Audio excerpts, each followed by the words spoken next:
What is up, my fellow geeks? It's David, literally the Geek Army, back at you again with another great video today.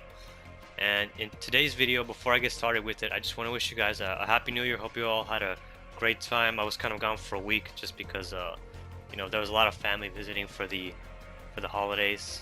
And before we get into the video, I do want to say please leave a like, subscribe, tell everyone to come join the Geek Army, because today I'm going to teach you guys how to dominate every lobby you go into.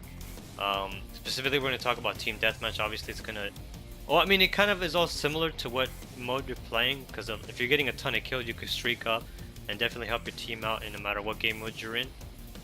So yeah, I'm going to go ahead and show you guys some clips on like basically how I dominate each lobby, what I'm thinking and how I'm thinking.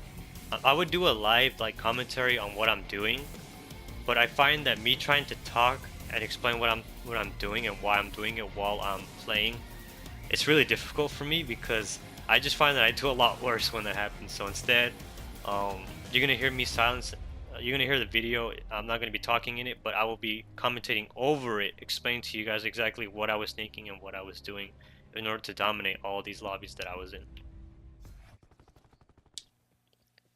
Alright guys, so instead of showing you like just one whole match, I'm gonna break it down in multiple clips just because I have multiple clips where I do insane plays. So this is barely the beginning of the match. I'm using the Damon XB or whatever you want to call it, the 3-round burst machine gun. Unfortunately, I do die because there was beginning of the match and they were spawning in the hall. But right here, I got a pretty sick 3 triple kill.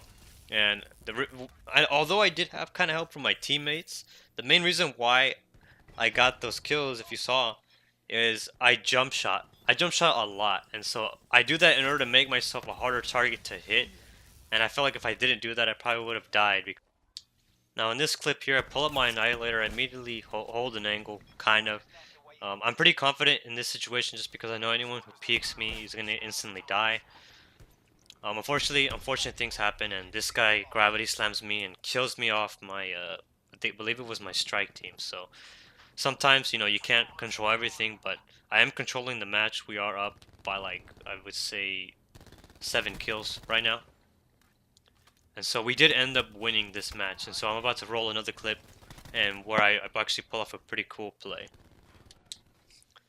Now in this clip, after I die to this guy right here, I immediately spawn in, and to my right someone starts shooting me but misses some shots. I immediately go for cover, I jump, pre-aim and shoot, and get an easy kill. So that's kind of something you guys are going to have to get used to, is jump, pre-aim, and even pre-fire if you can. And something right here that I'm doing right now is spawn trapping. As you see, that is the same guy that tried killing me earlier. I continue to hold an angle on that fence just because I could see them and they basically can't see me. I end up killing the same person again for I would say the 3rd time. And then it's pretty unfortunate, but I end up killing him again for the 4th time in a row.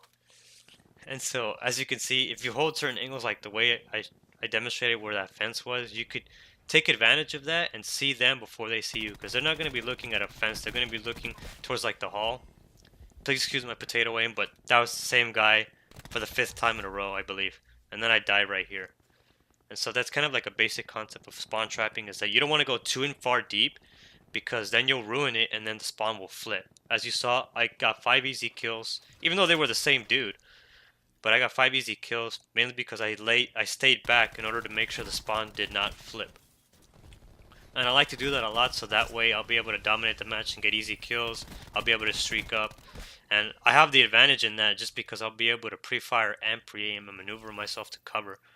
Mainly because in that situation, they're putting themselves out in the open where they're prone to getting shot at by other people. So in this clip you're about to see here, I'm about to pull up my Annihilator, and right when I do that, I instantly get 9 banged. This is why knowing your surroundings is really well. I kind of pictured where I was when I was 9 banged, and I was able to maneuver myself, get a quick easy kill with the Annihilator, came back around, shot the other guy, and that was pretty much it. Because of that, I was able to basically live, and I ended up winning the match for my team, just because I was able to figure out where I was on the map, even though I was 9 banged. And so basically being able to picture where you are, especially when you get 9 bang, especially helped, because I was able to get behind cover and hide for long enough for me to be able to see again and take out the guy that was in front of me.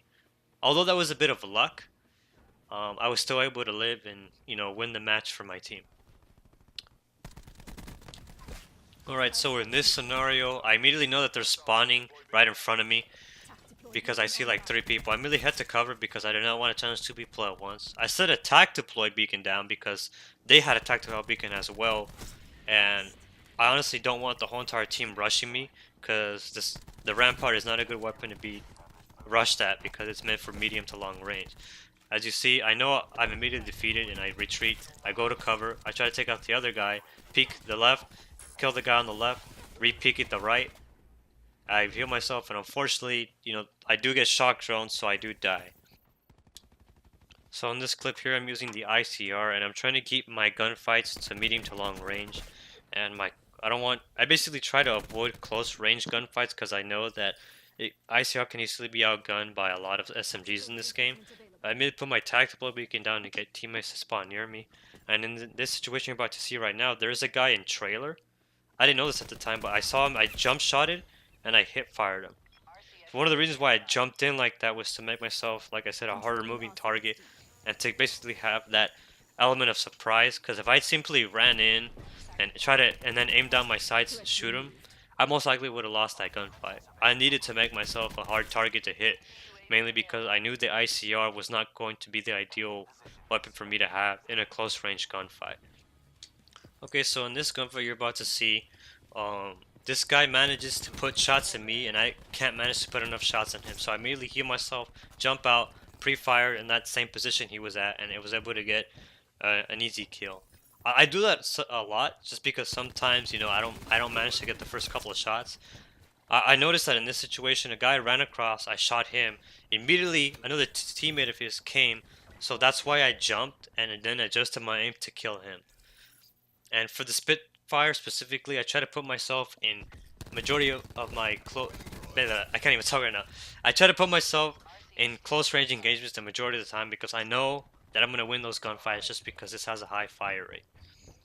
Now, because I know spawn's flipped, I immediately head back to my own spawn. I sit right here. I like to sit right here, not necessarily camp, but just to kind of feel out, where is the enemy spawning? Where are my teammates spawning? And immediately I know they are spawning right east, and so I immediately get 2 kills right there because I had the element of surprise.